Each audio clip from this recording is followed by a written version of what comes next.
Thanks for tuning in. Ham Talk Live will be on the air shortly. Please stand by.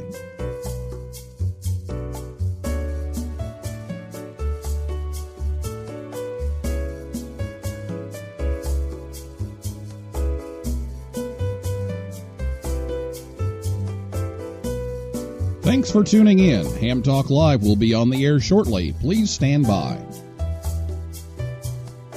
This episode of Ham Talk Live is brought to you by Tower Electronics. For cables, connectors, and more, call 920-435-2973 or visit pl-259.com. And by the Ham Station. Get your new radio or antenna by calling 800-729-4373 or go to hamstation.com. It's Ham Radio.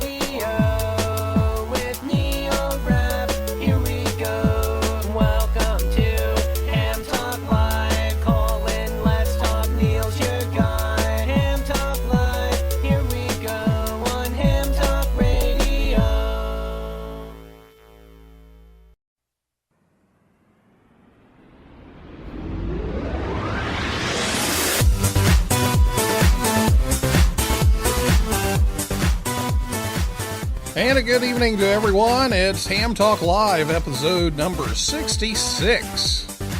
The search for Amelia Earhart with Tom Vinson, NY0V, recorded live on Thursday, May 25th, 2017. I'm your host, Neil Rapp, WB9VPG. Thanks for tuning in to this episode of Ham Talk Live. Tonight we're joined by Tom Vinson, NY0V, and we'll take your calls in just a few minutes. Last week, our live show was from Dayton, and thanks to everybody who stopped in to visit. We had some people that drove over to Spring Hill Suites and visited the show, and so we're real thankful for those people coming by. We had a great time, and we had one call in, and we talked to a lot of the Newsline crew about their travels and some Hamvention stories. So if you enjoy some good stories from Hamvention, give it a listen over at hamtalklive.com. And while we were at this year's Hamvention, we had a great time. Hammy the pig, the mascot, was a big hit. We've got several pictures, and if you haven't sent us your pictures yet with Hammy the Pig, why, send them to us. You can tweet those at Ham Talk Live or put them on Facebook or Instagram and hashtag Ham Talk Live, or you can send them to our email if you want.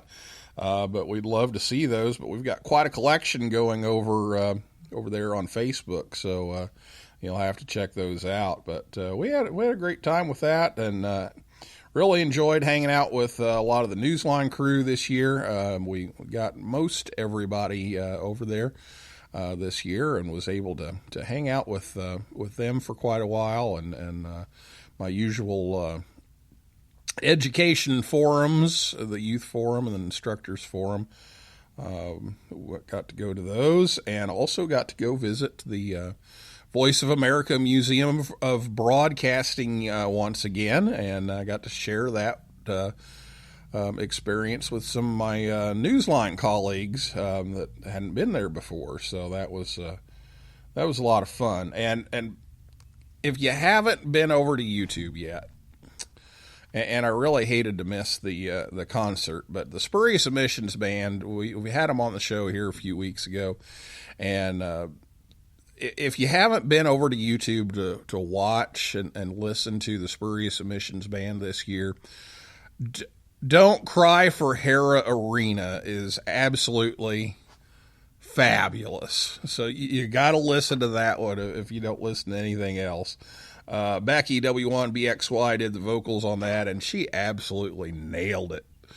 It was an excellent performance, and the lyrics were just hilarious. And so check out Don't Cry for Hera Arena over on YouTube from the Spurious Emissions Band. And also, a little biased, but I really liked the medley called Radio Waves because it had my suggestion in the middle. It was Baofeng. So, it was the whole wild thing. So it was pretty good. It was pretty cool to hear that, and sounds like the guys had a blast tossing around some lyrics and trying to figure out the Baofeng song. So get over there to YouTube and check it out when you can. We had a great time. Now, I want to mention our winner here. We've got our last DX80 Radio Waves off-center fed dipole giveaway. We did one every single week leading up to Hamvention for all of our Hamvention previews, and we went through all the pictures that were sent in, and our crack staff has picked a winner. And the winner of the final Radio Waves DX80 off-center fed dipole that we're giving away is Patrick Malone of Arvada, Colorado, KT1 GGR. So congratulations to KT1 GGR. You've won the final DX80 from Radio Waves, and we'll let Emmett know about that and get that to you. So congratulations, and thanks for tweeting in your picture of Hammy from the Hamvention. All right, well, get your questions ready to go here for Tom, and after we talk a little bit, you can call us on the old telephone. That's 812-NET-HAM1, 812-638-4261 is the phone number to call into the show and participate. And you can also Skype us at hamtalklive. You can also send in a tweet. Our Twitter handle is @hamtalklive. And so we'll come back. We'll talk to Tom for a little bit, and then I'll invite you to use one of those methods to chime in and be a part of the show tonight. So I'll be back with Tom right after this word from the Ham Station right here on Ham Talk Live. This episode of Ham Talk Live is brought to you by The Ham Station. For over 37 years, The Ham Station has sold new and used radios, antennas, accessories, and equipment to hams everywhere. Give Dan or Jeff a call at 800-729-4373 or order online at hamstation.com. Ham Station carries all the major brands like ICOM, Yaesu, and Kenwood, and they have a wide selection of radio scanners, MFJ accessories, Heil sound products, amplifiers by Mirage and Ameritron, Cushcraft antennas, and more. Easy online ordering is at hamstation.com or call 1-800-729-4373 to place an order and talk it over with the experts. The Ham Station, proud to sponsor this episode of Ham Talk Live. The early bird may get the worm, but the second mouse gets the cheese. You're listening to Ham Talk Live with Neil Rapp.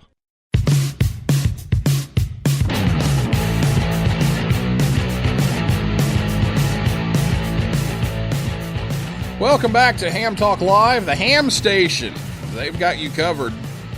They've got new equipment, used equipment, you name it. Give Dan or Jeff a call, 800-729-4373, or go to hamstation.com. Tell them you heard it on Ham Talk Live, and we appreciate that. Tell them Neil sent you. Ham Talk Live's on the air every Thursday night, 9 p.m. Eastern Time, right here at hamtalklive.com. If you missed the show, you can listen to the archive. It's on the website, or you can download it from most popular podcasting sites. And returning as my guest this evening is Tom Vinson, NY0V. He was on the show before talking about some scouting over in Myanmar. And Tom's originally from Champaign, Illinois, now lives near Rochester, Minnesota. He spent most of his career working for Collins in Cedar Rapids, Iowa as an engineer and programs manager. And he's worked over 350 DXCC entities and has an 8-band DXCC award. He's now retired and enjoys chasing DX and visiting his children and grandchildren, and has been involved for a long time on this search for Amelia Earhart that we're going to talk about tonight. So, Tom, thanks for coming on the show again. Yeah, good to hear you again there, Neil. Well, the story of Amelia Earhart is kind of had a resurgence here lately, and you've kind of reinvigorated the search again. So, tell us about the search and some of the history of the search and your role in it, and then we'll get into some of the ham radio aspects. Oh, okay. Well, like I say, we've been involved in it for quite a while. There's a team of us from Rockwell Collins where we started investigating this on the request of Nauticus Corporation out of Cape Porpoise, Maine. And we started in 1999, and they asked us to look at the HF radio aspects of this as she was running on 3105 and 6210 kilohertz. And our job was to look at that and analyze the problem and see if you could tell if she's getting closer to Howland Island, her target back there in 1937, or going further away or what have you. And that turned into be over 3,000 hour project of volunteer engineering labor on the part of the engineers and scientists that we pulled together, all of them hams, all of them from the Rockwell Collins Amateur Radio Club, but all of them experts in their field. A couple of them were actually engineers of the year over time. So our job was to back calculate the distance between her aircraft, her Lockheed L-10E Electra, and the Coast Guard cutter Itasca that was stationed off Howland Island waiting for her. And that was quite a project. But anyway, after we turned in all our information to Nauticos, we were invited, a couple of us, Rod Bloxham, K0DAS, and myself were invited out to the first expedition in 2002, where we mapped out a 2,000 square mile area around Howland Island, less than 100 miles from Howland. And so we went on that expedition and covered about, I'm trying to remember, roughly 650 square miles or so at that point. And then in 2006, we went out again. This is all doing deep water sonar. And cumulatively at that time, we did 1,350 square miles of that 2,000. And then now just this year, we finally acquired the funding that we needed to go out again. This is not cheap. Howland Island is one of the most remote islands in the world out there, and it takes over $2 million each time you go out, almost $3 million. And this time we had, instead of having a towed array system, we had an autonomous underwater vehicle that was from Woods Hole Oceanographic Institution, where we spent 7 weeks out. It takes a week, 8 days to get down to the Howland Island search area, and then to begin searching, and then to pull up, and then to go get back home. So this survey was a little bit different with the autonomous underwater vehicle, because you could send that vehicle down, and it would run, depending on which batteries it was, but up to about 24 hours at any one time under a laid out pattern with waypoints on the bottom of the ocean at 18,000 feet. It would come up, surface, and we would retrieve it, and then take the data off of the Remus 6000 and send that up into operations, where it would be analyzed in about 45 minutes to an hour by probably two of the best sonar experts and analysts in the world, Tom Detweiler and Jeff Morris. And so that was really quite a process. And so at the end of this survey, we had covered the original 2,000 square miles that we had come up with as being an 80 to an 85% probability area, and came up empty-handed. Now all the data, all the inputs haven't changed. Her signal was still an S5, which back then was S9, on her last transmission at 0843 in the morning, Itasca Standard Time. So she was very strong. At one point, the chief radio operator, Leo Bellertz, in an interview said that she was so loud that he looked outside the shack, if you will, the radio room of the Itasca, expecting her to fly through the rigging. So that's pretty loud, especially when you're on 3105 with a 50-watt AM transmitter. Yeah. Transmitting into an 11-foot piece of wire 2.5 hours after sunrise. So you put all that together, and she was close. So we just didn't run across it. We had high expectations that we were going to find her, but didn't on this one. And so we go back to our decision tree matrix and look at the analysis that we have and look at the next highest probabilities and go on from there.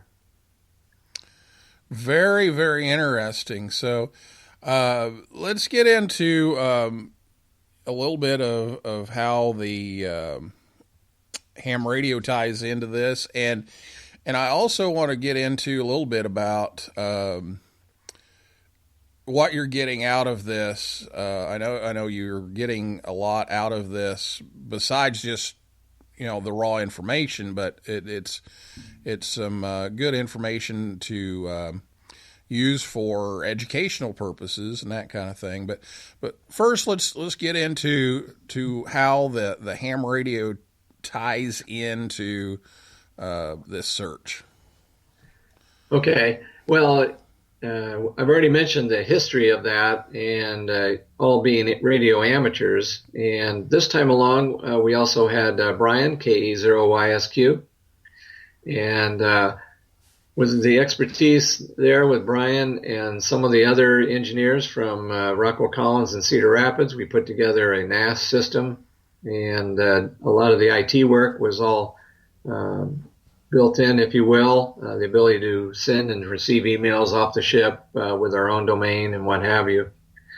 But also the primary thing that we have always been keen on is STEM education. That's the science, technology, engineering, and math to bring young people into the sciences. And we are keen on that. And Rockwell Collins actually has been sponsoring us through C-Word. That's a nonprofit organization, a 501c3 arm of Nauticos Corporation, and it's the educational arm of Nauticos. And so C-Word has been receiving grant money from Rockwell Collins, and we this time set up an expedition web portal where we're able to upload videos and have students actually see those videos and interact with those. We also had an educator from NASA, Goddard, developing curriculum materials. And then we used amateur radio to actually conduct live classes, just like Ham Talk Live, but we had live classes where the students on the other end would be, we would conduct interviews via amateur radio. And so we actually got on 20 meters in the morning. I had a good S9 signal into Hawaii, and I would be on HF talking to Gary, KH6GMP. He's out in Kona, and he has Echolink, and he Echolinked into Antietam Elementary School in Woodbridge, Virginia. And the teacher there, Kathy, she is KM4TAY. Now, she had gone through the ARRL teacher education program, and she had a group of fifth grade tag students. That's talented and gifted. And what we did is we conducted a Q&A session live during the expedition. And so I would speak and go over 1,600 miles up to Hawaii. Then Gary would tap us into the Echolink, switch us in on audio, and it would travel another, 4,000 miles out to Virginia to the classroom where she had Echolink on her smartphone. And then the kids could ask a question and it would go back the other way over Echolink and HF, and we conducted Q&A that way with the students. So it was very cool. And it worked very well because there wasn't any other propagation except to Hawaii, that north-south path in the early mornings on 20 meters. And of course, that would be the afternoon in Virginia. So that was a lot of fun to do the STEM education in that way. And we also then contacted Kenneth Ransom, N5VHO, down at Johnson Space Center. And we got some orbital paths of the ISS, the International Space Station, where Commander Shane Kimbrough and others, Peggy Whitson, she's been up there now for quite a while, broke a lot of records.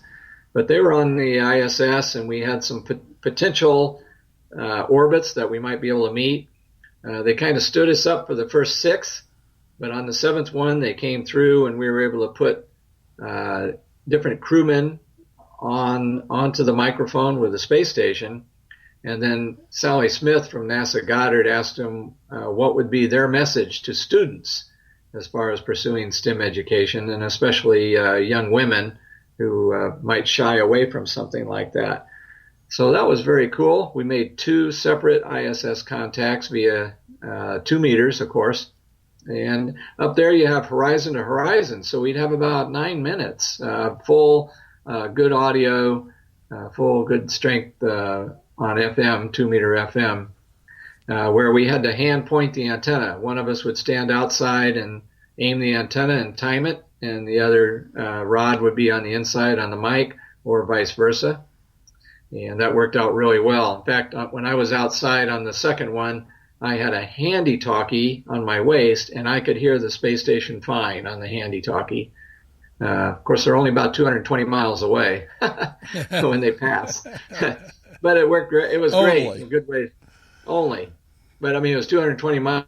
I could hear them plain as day. So it was very nice on that little bitty handy-talkie with a rubber ducky. I was aiming a 3-element Yagi at them. So, and Rod, and inside we had an amplifier, so we're running about 150 watts. So they heard us really well. Yeah, very good. Well, that's some cool stuff, and inspires kids to study that kind of thing and get into it, and really a great way to promote the science, technology, engineering, and math in schools. So that's just one of the big takeaways that you were able to get, and I'm sure there were some kind of more pure scientific kinds of things that you get out of that trip as well, even though you came up empty-handed. Well, that's right. The things that we were seeing down there, there were a couple of man-made objects, but the geology down there, no human eyes had ever seen. And so that data is now available for geologists to be able to study that. We saw some pretty incredible, we saw one big landslide that was probably 1,000 meters wide, big landslide off the seamount.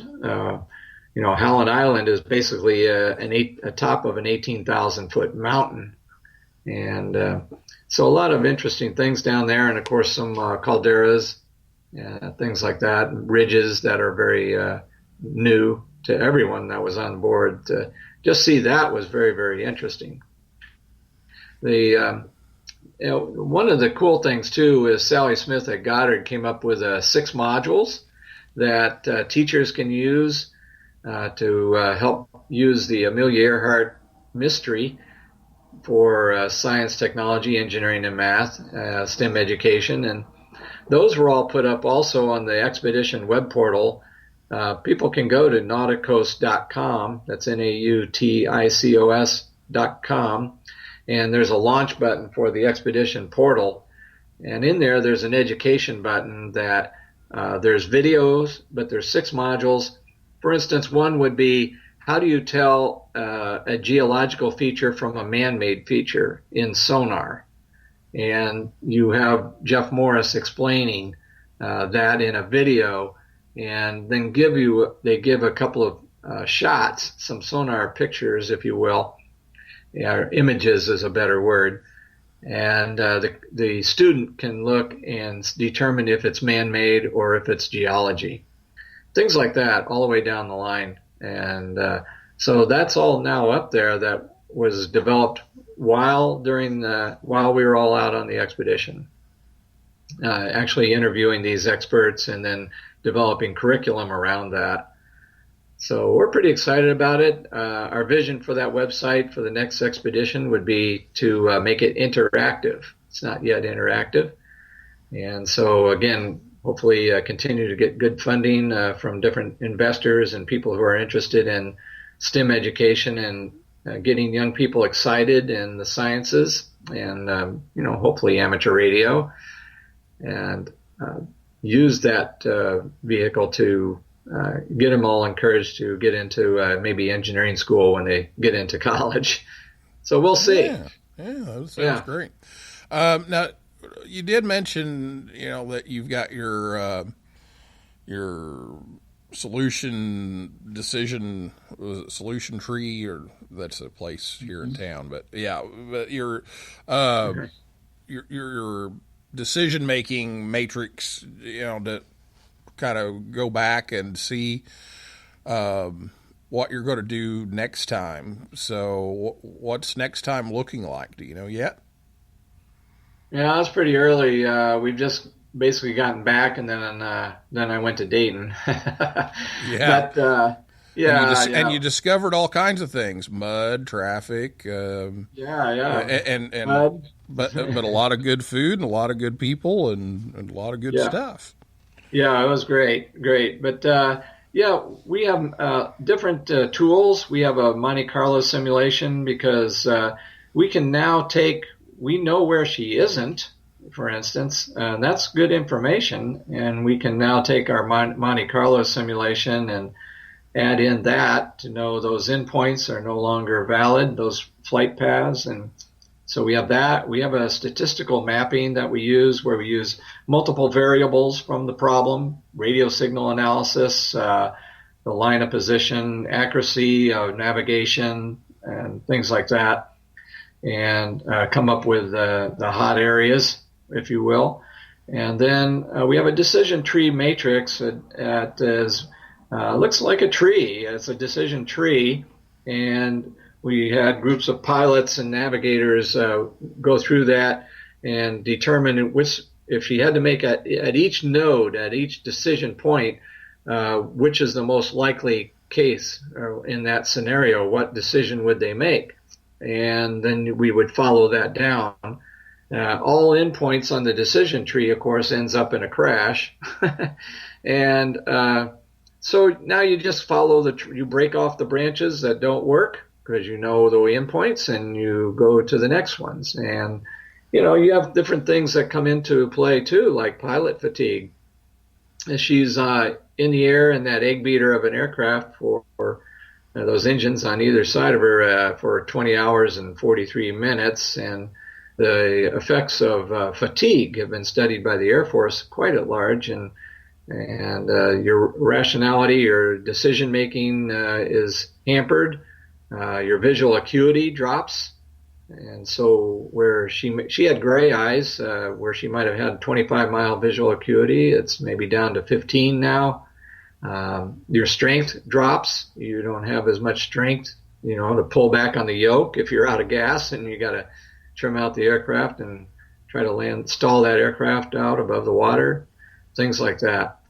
So we'll be studying all of that, putting it back together again, analyzing our assumptions that went into it and see if they're still valid or not valid, and then come up with a new search area.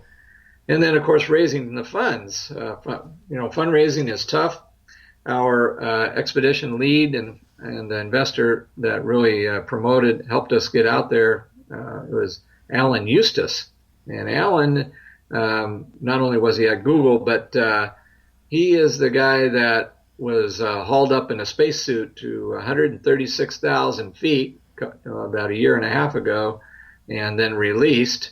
And as he fell back, free fell, he broke the sound barrier with his body at 826 miles an hour, and then the parachute opened and he landed safely in the desert in Arizona. But anyway, he was our prime sponsor, and so we need to find, again, multiple investors, I would hope, and get back out there and, get the job done. And the sea does not give its secrets up easily. At 18,000 feet, that is a very tough job. Yeah. Very tough job. Sounds like it, but sounds like some interesting work, and you're able to do a lot with it. So sounds great. Well, we're going to take a break, and we're going to give you a chance, the listener, to ask some questions here with Tom, and find out more about the search for Amelia Earhart and its ties to ham radio. But first, we're going to hear this word from Tower Electronics right here on Ham Talk Live. This episode of Ham Talk Live is brought to you in part by Tower Electronics. Tower Electronics has been the ham's dime store since 1978. When you need connectors, mobile and handheld antennas, cables, or adapters, visit Scott or Jill at a Hamfest near you. Or you can order online at pl-259.com or call 920-435-2973. Stock up on those supplies like PL259 and N connectors, SMA adapters, audio cables, soldering supplies, mobile antennas, and ham sticks. Their silver-plated N connectors are even used on the International Space Station. Tower Electronics carries MFJ, Comet, Daiwa, OPEC, Workman, and Ham Pro products. And don't miss their 0% off sale going on now. Tower Electronics, online at pl-259.com, proud to sponsor this episode of Ham Talk Live. Oh, yeah. You're talking ham radio, baby. You're listening to Ham Talk Live with Neil Rapp. Join the conversation. Call us on voice with Skype at Ham Talk Live or give us a call at 812-NET-HAM1. That's 812-638-4261. Now, here's more Ham Talk Live.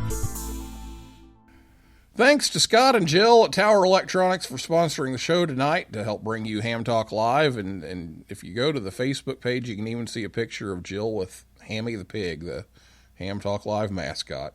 Hey, they're taking a week off to recover from Dayton. And boy, I wish I'd had a full week to recover from Dayton. I needed it. That was fun. It was great. But boy, was I tired. But June 4th, they're going to be in Princeton, Illinois.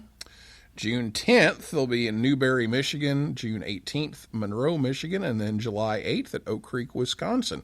Or if you can't make any of those, and if you missed them at Dayton, call 920-435-2973 or visit them at pl-259.com and tell them you heard it on Ham Talk Live. And I don't know how many people told me. They said, yeah, I went over to the Tower Electronics booth and told them I wanted the 0% off sale going on now. And that was good. So I appreciate you supporting them, and give them a call, 920-435-2973. So it's time for your calls now. If you have a question for Tom, NY0V, give us a call, 812-NET-HAM1. That's 812-638-4261. Or you can Skype us. Just look for Ham Talk Live. You'll find us there on Skype. You can also tweet something in at Ham Talk Live. So give us a call, 812-638-4261, and ask your questions about this search for Amelia Earhart. And Tom, you said you were able to do some HF while you were out there? Yeah, that's right. We had two ICOM 7000 stations. One of them had an Alpha 91, which was loaned to us, 91 Bravo, by Chemo, KH7U. So good kudos and thanks to Chemo on that. And I had brought my step IR vertical out, the big IR, and we mounted that horizontally off the starboard side of the ship, about 70 feet off the water. And that thing worked out like gangbusters. So I got on, usually our sunset was the best. if I wasn't working Gary up in the mornings on 20 meters. But get on our sunset, and I was really working the world. About that time of night, it's gray line over in Eastern Europe, so I was able to work into Eastern Europe. So I worked like 50 DXCC countries and over 500 some people. So I've got a special QSL card for those who worked us and from the expedition, and got those printed now and just arrived. So I've got my work cut out for me there. Yeah, now you've got more work to do. Yeah, more work to do. But some of the best contacts, XX9 in Macau, 9N7 Nepal, and our antipode was over by the 9G5X guys over there in the Atlantic, and ZD7 V5, pretty close to the antipode when you're over just north of the equator and east of the dateline. So that was a lot of fun. I worked KH9, Wake Island, and there was a gentleman there, I think it was WW6RS portable, or RG portable KH9. He was running 5 watts of sideband. So I don't know how many he worked out there, but I don't think there were a lot. Yeah. So that was pretty cool. Yeah, that's a good time to do that, and the stepper out there. That's fabulous. So yeah, that's a good deal. Yeah, we mounted it horizontally because the ship has a GMDSS HF system, and on the port side they have a porcupine set of verticals there sticking up off what we call the monkey deck. And my station was up on the port side of the bridge, up 70 feet in the air. And so we mounted the vertical horizontally, and it worked fine out there, really good. The only problem was as the ship inclines back and forth, there were some times that we rocked, when we're up at the end of the pendulum, 70 feet up, it would go over 20, 25 degrees.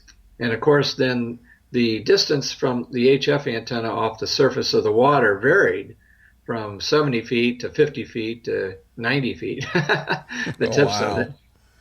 So the SWR would vary, and we had put some radials on it for 40 meters to get it to resonate better. And those radials would go away from the ship when it was leaning to the starboard, and then it would come in on the port side and leaning port, and it would come in, and we had arcs going against the railings of the ship from the radial. Oh, wow. From the high impedance points, they would just arc right over. So anyway, had a lot of fun with it. Ran quite a bit of CW. I like CW, and so I would get on at when the Terminator, the gray line's coming across the States, which would be like 1 o'clock in the morning, which wasn't always fun to get up and do that, but it was fun working the guys back in the States and running 40 CW. And I would usually be up around 7027. You wouldn't believe all the junk that's below 7025 out there. And so really the clearest frequency was up above. And so I'd get up there and then work back into stateside, and some signals really just booming in, 10 over 9, 20 over 9 on some mornings on that gray line path. So that was great. And then, of course, the gray line at night going up into Europe and going north up over the poles. It's almost straight over the poles, so it's a very difficult path. But working into Eastern Europe. Western Europe was already in daylight too far, so I didn't hear any of the French or English stations, the UK or any of those that far west, or their west. It looks like east to me on the map, but it's that far over. The sun was already too high in the sky to work those guys at our sunset. 812-NET-HAM1 is the phone number, 812-638-4261. If you have something to contribute, give us a call. And Tom, we knew this was going to happen. Our good friend Dr. Scott Wright, K0MD, has been tweeting tonight. We're going to have to get him to get him to call. But he's saying these things like that the whole secret to it was that it was an ICOM that you were using, and he also says here that he worked you during on CW during a pretty big solar eruption, and said he's like 339. No 59 for that. I think he ought to give you a 59 for that, hadn't he? Well, the first time on the mornings it was really strong, and we did have a solar event, CME, and but Scott has a nice station over there. He's running a kilowatt and two elements up like 120 feet or 110 feet or something, but it's up there. And he gave me a 509, and I've never had a 509 in my life. Where you can hear, but there's no signal strength whatsoever, and you're not moving the meter. So we that ICOM I was using. I borrowed the ICOM 7000 from Scott, so that's why he's saying that. I think he's got the big ones at home. He's got the 7800 and 7851, I think. So, anyway, so we worked each other a couple of times out there, and it was good to be able to hear him. The first time he was blasting in, and then the next time it was like, whoa, where'd he go? Just because of CME. The solar conditions have been pretty poor, as anybody that's been on HF lately knows how poor the conditions have been. They have been that. I can tell you, they have been, and so if you can get through there and get a 509, I think I'll take it. Yeah, theoretically that means you're not hearing them. So yeah, theoretically, right? Yeah, if you go by the list. But there were some awesome signals out of the States, and I was on 17 meters one day where it was popcorn propagation, where one minute it might be Maine, and the next minute it'd be Texas, and the next minute it'd be North Dakota, and propagation was just bouncing all over the States, and the cluster was showing that, hey, there's an opening on 17 meters. Well, yeah, but it was only a spot propagation to who knows where it was going to go at any one time. It was anybody's guess. So very interesting, especially when you're out in the middle of nowhere like that. But that salt water really helps. I'm sure it helped my signal, and of course the amplifier that I had. So being over that high conductivity salt water was the way, really nice way to go. Yeah, and Scott also mentions the number one thing, and we talked about this at Contest University last week, the number one thing was that you're a really good CW op. So that always makes a difference too. Well, I love CW. It's a lot of fun. And it's a great skill for everybody to have, I think. But anyway, it's fun to use it out there, and it's fun to be on the expedition. I look forward to Expedition 4. It's still the greatest unsolved mystery of the 20th century, and hopefully we'll be out again to get this thing done and get it solved. We just get you asked what do you get out of it? Well, it's a quest. It's a quest, and to help solve one of the greatest mysteries of the 20th century, that's fine with me. That's fine with me. Yep. And that's where we're going to leave it tonight. Tom, thanks for coming on the show. And that is a wrap for this week's edition of Ham Talk Live. So thanks to Tom Vinson, NY0V, and everyone out there listening and calling in and tweeting, and invite you back next Thursday night, 9 p.m. Eastern Time. Jerry Roselius, WB9Z, is going to be on the show to talk about his recent induction into the CQDX Hall of Fame. And also coming up soon, Michael Coulter is going to be back from DARA to kind of recap Hamvention and talk a little bit about what changes they are thinking about making for next year. So that'll be coming up soon. And also Bryant, a 13-year-old CW op, is going to be on. We're going to tell you his story. So make sure you tune in at hamtalklive.com. But for now, this is Neil Rapp, WB9VPG, saying 7375, and may the good DX be yours.